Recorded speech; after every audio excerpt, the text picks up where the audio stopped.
Welcome to our video on the importance of organizing and archiving project documents. We'll explore how these practices contribute to efficient project management, ensuring information is accessible for future reference and continuous improvement.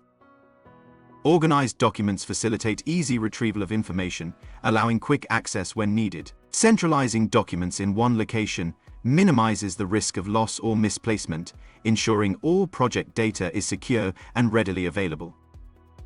Proper documentation is crucial for meeting legal and regulatory requirements, helping to avoid potential penalties. Well-organized records provide clear audit trails, demonstrating adherence to project processes and standards.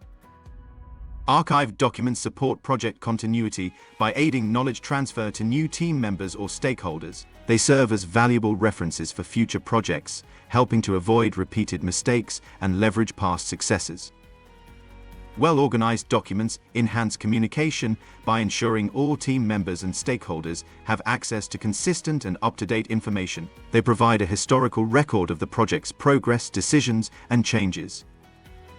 Organizing and archiving documents streamline project management processes, reducing time spent searching for information. This minimizes the risk of errors, improving overall efficiency and tracking of project information. In conclusion, organizing and archiving project documents is essential for ensuring accessibility, compliance, and project continuity. These practices enhance communication and efficiency, supporting better project management and future success. Thank you for watching.